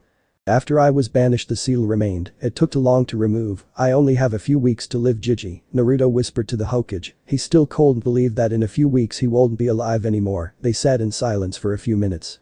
Hiruzen couldn't believe what he just heard, his grandson was going to die soon, and he wasn't even 13 yet, he just stood there looking at Naruto, no doubt giving Naruto these jutsu was like giving a baby a new toy, then taking that toy away and putting it on a shelf where he couldn't reach it. Is there any way for you to survive, Naruto-kun? Hiruzen said softly. The doctor said there wasn't anything I could do, said it was going to be pretty painful. Naruto chuckled as he thought about how he was gonna die. Hiruzen just watched as Naruto tried his best to cover up his emotions, but he could always tell what Naruto was thinking and feeling. I'm so sorry, Naruto, I should've done something that could've helped yo. Stop apologizing, Gigi. There's nothing you could've done that was different, I'm dying and that's that, although I do have a question that I would like a answer to. Seeing the third nod, he continued. You said the Uzumaki homeland was destroyed, can you tell me where it is? Naruto questioned.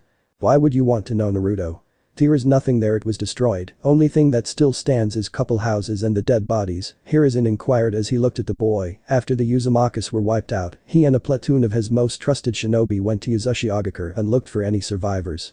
Once he got there, the only thing they could find were a bunch of dead bodies, along with the destroyed buildings. Their library was empty, so they figured the enemy must have stolen it, but the most disgusted thing he saw was there were no children there, no bodies recovered. At first he thought one of the villages stole the children, but after the years went by no Uzumakas showed up. After that he lost hope that they would ever be found. Well, I'm supposedly the last Uzumaki and the clan head, it's only right that I die there with my people, right? Naruto questioned. If he was to die, then he would die where his people laid buried. They are just like Kushina and Minato, Naruto-kun, he thought with a fond smile. Your home village Uzushiogakure was directly east of the Fire Nation, it is an island that's in the middle of the ocean. Wait, is it near Wave Country? Yes, it's to the north if I remember correctly, you can find a boat leading there. Naruto was going to tell him he was at Wave, but the old man cut him off. Well, it seems my time is up, Naruto-kun, I'm about to run out of chakra. But wait, I still have so many questions I have about my parents. Naruto frantically said as he got up and hugged Hiruzen.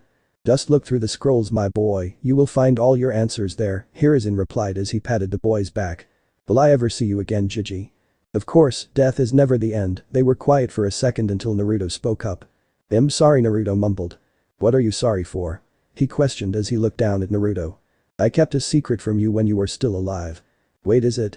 You know the shadow clone technique? Yes, what about it? It was the secret technique that could help you with paperwork. After he said that, Hiruzen got an angry look on his face and looked at Naruto. You mother, he never got to finish his sentence. Thanks for everything, Gigi, Naruto said as he wiped the tears away. As he started putting the scrolls away, he heard someone knock on the door. He finished sealing everything and hid the scroll underneath his bed. He walked over to the door and opened it. He saw Haku standing there in a nightgown. Haku, what are you doing here? Naruto said while blushing madly. Can't I see you? Well, yeah, but I'm going to bed. Okay, I'll join you, she said as she walked past him and got in his bed. What you see can't sleep in here. He said frantically, waving his arms. Do you not want to sleep with me, Naruto? Haku said with a chilling glare. No, I mean yes, Naruto started sweating at her gaze. The last thing he wanted was to deal with a pissed off female. Get in the bed, Naruto, she ordered as she glared at the blonde while she had her arms across her chest waiting for him to get in bed.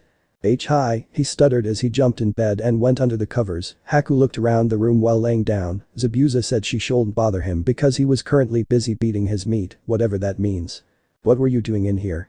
She asked as she forcefully put his arm around her. Naruto was currently blushing up a storm at being so close to Haku.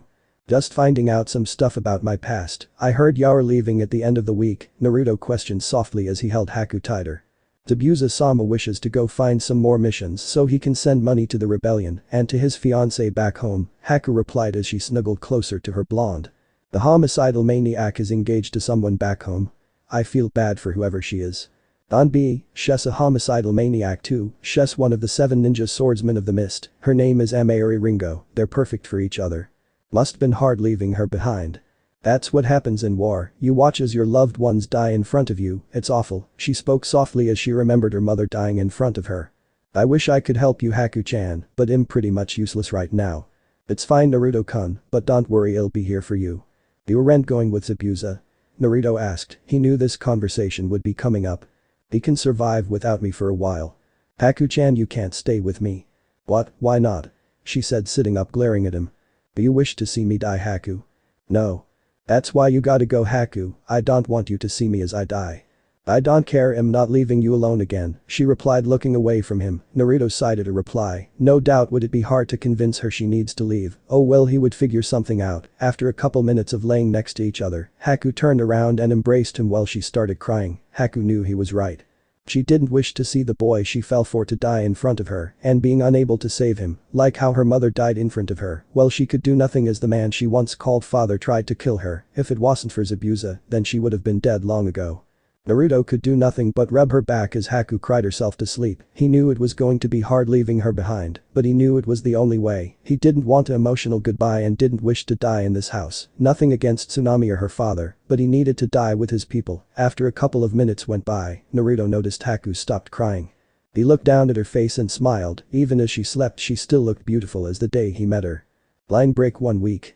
Naruto was sitting at the desk in his room writing a letter to Tsunami. He was writing to apologizing to Tsunami and everyone else about leaving during the night and thank her for taking care of him. During the week he has been reading a journal that the third left him about Uzashigakure.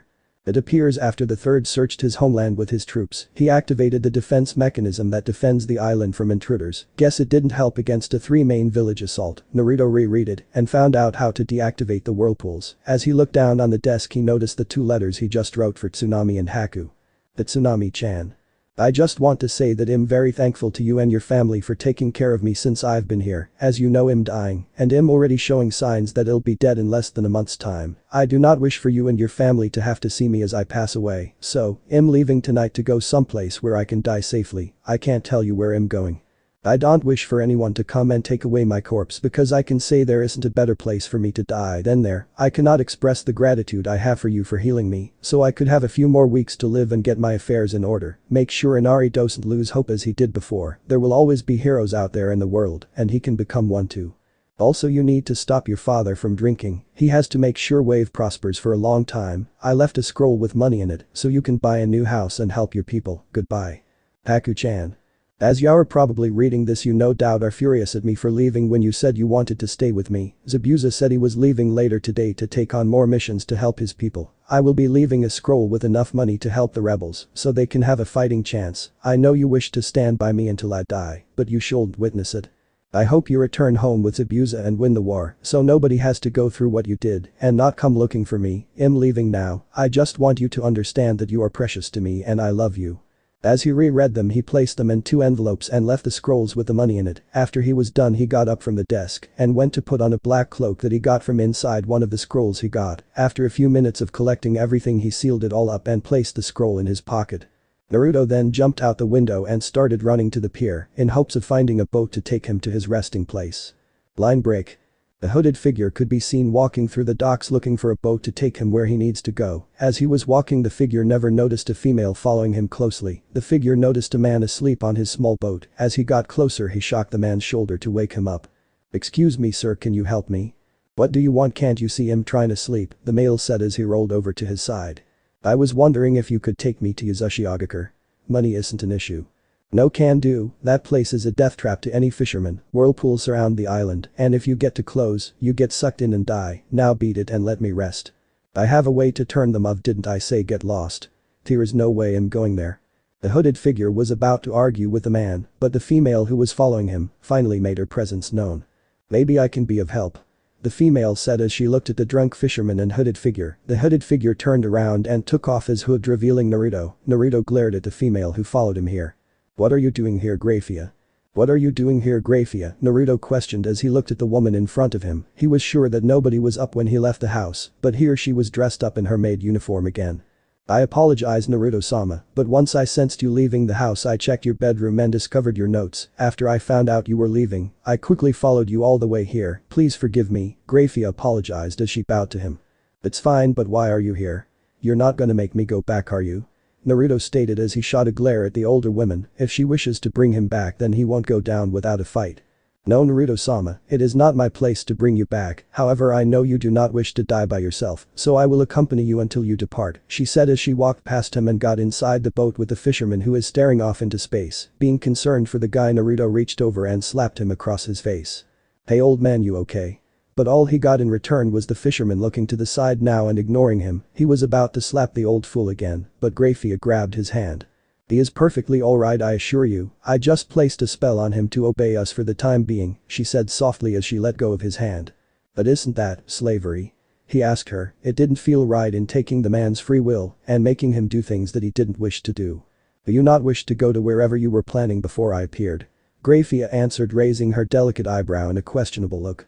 Naruto just stared at her for a couple of seconds before getting in the boat. Once he sat down, the fisherman started his engine and began the journey to the island. The journey took over an hour to get to Uzashigakure. As they approached the island, they started to notice the whirlpools. Grayfia would have suggested that she could just fly them over, but as she looked at Naruto, she noticed him slice his hand with one of his kunai and started to do some weird hand seals. After couple seconds go by, Naruto stopped and slammed his hands on the water's surface. As soon as his hand slammed down, the whirlpool started to die down. After a couple minutes, the water surface became calm, and with that they started to drive to land. As they made it ashore, the duo got out and started to look around the island. It wasn't much to look at: cut down trees, overgrown plants and skeletons with different ninja gear on representing their village's clothing. As Naruto started walking up the beach to find the village, Grayfia sent the fisherman back with his memory wiped. "Won't be good if he tells anyone where they went." After that, she caught up with Naruto and their search began.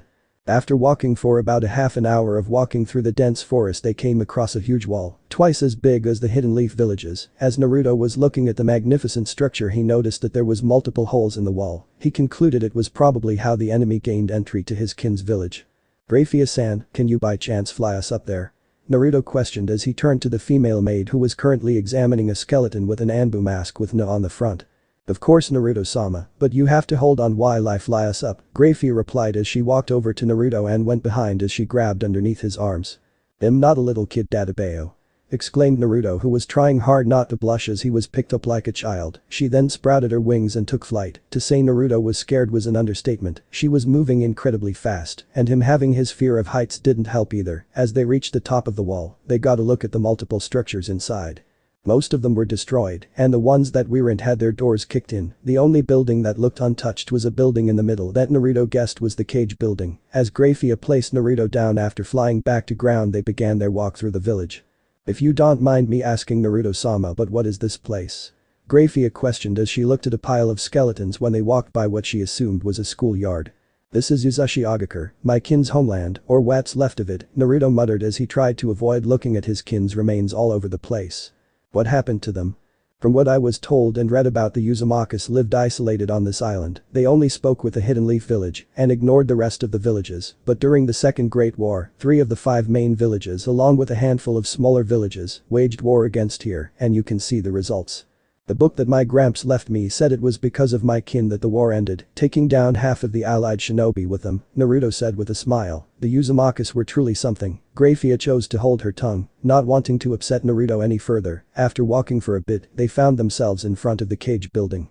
This was the largest building in the village, with it being painted red and black with pillars coming out of the roof. As they approached the front, they noticed a door wide open. As they made their way through the door, they came across a waiting room with some stairs. The room was destroyed, table broken, books and scrolls thrown everywhere, and a lot of dust.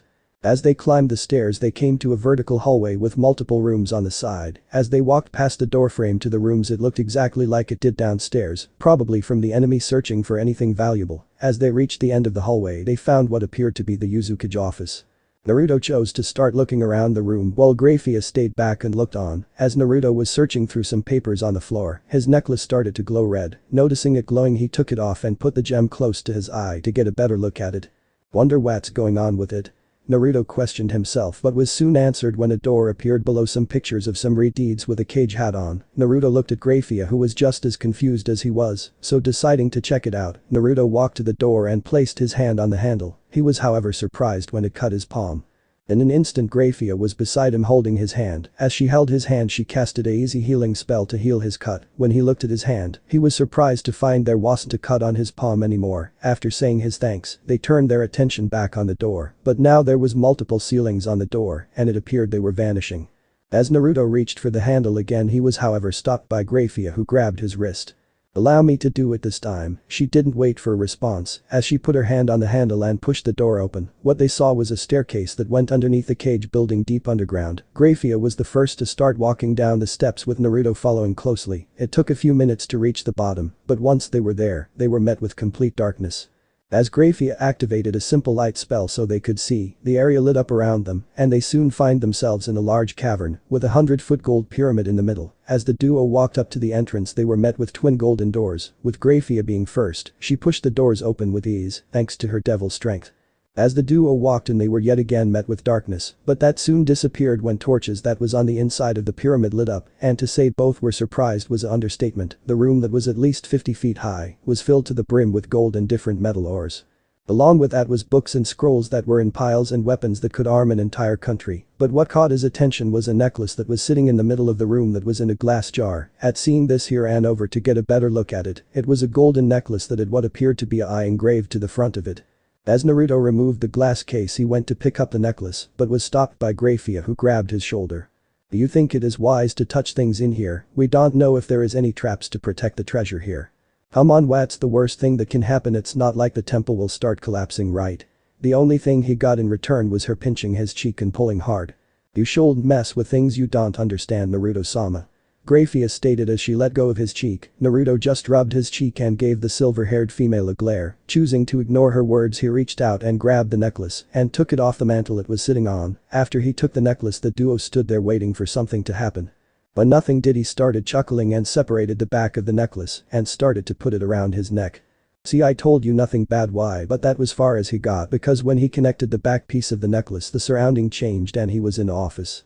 As he looked around he noticed a blonde-haired man sitting at a desk writing on a piece of paper. At further inspection he noticed the man looked similar to him. He had the same exact whisker marks, but the older blonde had his head shaved and had a headband covering his left eye. He was however interrupted from looking at the man when someone knocked at the door. "Enter." After the man spoke a male dressed in armor came into the room and kneeled. "The delegates are here, Naruto-sama. Should I send them in?" "Yes, it's best we end this as soon as possible." After that the knight got up and walked out of the room. The older Naruto put away his papers and got ready for his guest. After a couple minutes go by two males walk into the room. The first male stood at a little over 6 foot. He had jet black hair with golden bangs. The second was 6'4" that had black hair that was shaved. As the two males walked over to the desk they sat in the two empty seats. "So I'm guessing you're Naruto Uzumaki?" the male questioned with a smile on his face.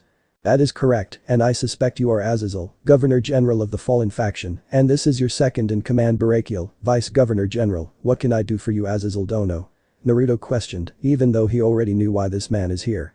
"I'm here so that we can avoid war," Azazel replied, losing his smirk and getting serious. Naruto just smirked. "I'm listening." "Naruto-sama." A slap was heard in the temple as Naruto was brought back to reality. He looked at Grayfia who looked worried. "What happened? You were just talking and stopped for a couple seconds. You were looking into space." Grayfia questioned as Naruto started to blink and then looked up at her. "It was nothing. Come on, we gotta finish searching this place," Naruto said as he picked up some scrolls and started walking away. At this Grayfia just narrowed her eyes at him. She knew something happened when he put on the necklace, but she would drop it for now. Naruto wasn't paying attention to the stuff he was picking up, he just wanted to drop the conversation with Grayfia. He didn't know what exactly happened when he put on the necklace, but he was sure it wasn't anything good from the memory he got. That man looked exactly like him and had the same exact name, but that couldn't be. He would be dead soon and won't exist anymore unless the necklace showed him another him from someplace else. Naruto just shook his head trying to forget it. Wasn't his problem to deal with, and what the man said from the memory it looked like a war was about to start. As Naruto walked to the back of the room he soon came across another stairwell. "Grayfia, I found something," Naruto yelled as he sat the stuff he picked up down. Within a couple seconds he was joined by the maid who was looking at him. "Let's see if we can find anything down here," Naruto said as he started walking down the staircase. As they walked down to the bottom of the steps they soon came across a room that was filled with hundreds of golden coffins. The room was illuminated by glowing seals on the walls. As they walked by the numerous coffins they soon came across one that had a giant hat and a staff next to it. At seeing this Naruto went over to get a closer look, but he made the mistake of touching the coffin. As soon as he did the top began to crack and it then exploded. Naruto and Grayfia both jumped back and watched as female climb out. The two had different reactions to seeing this female. As Grayfia got in a defensive position to defend against this new arrival, Naruto was too busy having a nosebleed at the new individual, who was a voluptuous woman with thickly braided bow-adorned scarlet hair. She was dressed in a skin-tight outfit that left an opening in her cleavage and stomach. She was also only wearing a loincloth for her lower area front and back, while wearing black thigh-high boots with heels, and to finish it off had red lipstick on. "Who are you and what are you doing in the Uzumaki Sacred Temple, thieves?" The Redeed stated as she summoned golden chakra chains and got ready to defend the temple from these intruders. At this Naruto finally came to and started to frantically wave his arms around. "Wait, it's not what it looks like, we were just looking around and we found this place Databeo," explained Naruto, who didn't want to get pierced with a sharp chain. "Oh, so that won't be one of the Uzumaki sacred treasures around your neck, then?" questioned the woman with a raised eyebrow. "Would you believe me if I said we found it laying around?" Naruto awkwardly chuckled as the chains started to spin fast. "I think it's time for you thieves to die," the woman said with a sickly smile as she charged at the intruders. As Naruto was about to be cut in half from the chains, an ice wall came between the two and blocked the attack. "Allow me to handle this, Naruto-sama, this will be over quickly," Grayfia stated as she summoned her personal body armor from her pocket dimension, which was just a black leather skin-tight bodysuit that didn't leave anything to hide. Naruto just nodded dumbly as he tried not to stare at her. Grayfia tried to reinforce her ice wall, but the attacker already cut her way through. As the two was staring each other down, they never noticed that a second coffin was beginning to open. "To think I would fight a member from the Yuki clan again, Kami is looking out for me," the Redeed giggled as she licked her ruby lips. "To think I can kill a member of one of the clans that attacked my homeland as soon as I wake up, karma is truly a good," she thought as she charged at the supposed Yuki member. As the Redeed charged, Grayfia made a ice sword and met her attacker head first. As her ice sword clashed with the golden chains, she was surprised when her sword cracked while the chains looked unharmed. Thinking fast, she summoned her wings and took flight above the women. She didn't even notice the shocked woman's face when she summoned her wings. Now above the target, she summoned multiple magic circles and shot thousands of ice shards at her in hopes of ending this as fast as possible. After a minute of attacking, she cancelled her attack and took notice below her. What she didn't expect was for the target to still be alive like nothing had happened. As she looked closer, she noticed a light golden barrier that covered her and the coffins behind her. If she wasn't a devil with better eyesight than humans, then she would have missed it. Grayfia wasn't intentionally trying to hit the rest of the coffins, but if they were threats to her or to Naruto-sama, then it's best to get rid of them now. As she looked away from the golden barrier and looked at her fellow female, she noticed the woman lost her arrogant smile and now had a look of pure hatred on her. Before she knew it, she was hit in her back from above by an identical Redeed and came crashing down to the ground. However, she managed to land on her feet. She wasn't one of the best soldiers in the anti-Satan faction for nothing. As she tried to summon her wings again to take flight, she soon discovered she was unable to. As she looked over her shoulder, she noticed weird markings from where her wings sprout at. As she returned her attention back to the female, she soon seen the second identical female popped in a cloud of smoke. So she wasn't real, but what did it do to me to block my wings? Grayfia thought as she once again got in a battle stance. She greatly underestimated this foe, and because of that she's now in a disadvantage. "I'm not even surprised you tried to take out the others in the pods, but if you think I would allow such a thing, then you're sadly mistaken. I was handpicked for a reason, to watch over the future generation of my kin. This is where your life ends, filth," shouted the Redeed as she rapidly started to do hand seals. The next thing Grayfia knew, she was underwater on the outside of the island. As she swam up to the surface, she looked around and seen her attacker standing on the water. Grayfia froze the water in front of her and stood up to face her attacker again. "That's it, I'm done going easy on you, I'm going to obliterate you, you fucking whore," screamed Grayfia. It wasn't easy to break her calm and strict personality, but this stranger pushed all the right buttons. Humming from the one was dressed in a leather skin-tight outfit, not to mention wearing that in front of a kid. "At least I have some clothing on to cover some of my shapes, unlike you. I guess kids are kin to your thing, cradle robber," the Redeed stated with her evil smirk returning.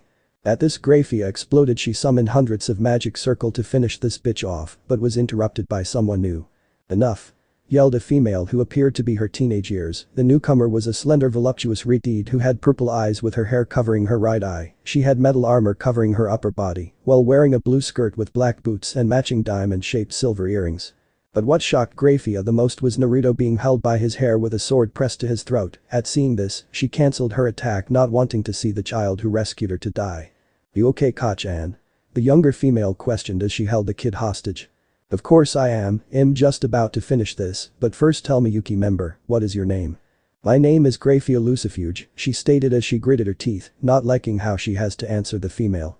"So the Yuki changed their name, did they? It doesn't matter really, after all you will be dead soon. Don't worry, the kid won't be harmed once we continue our fight, but do put up a good fight, it's been a while since I had this much fun," the older Redeed giggled. At this, the Redeed started to do some hand seals.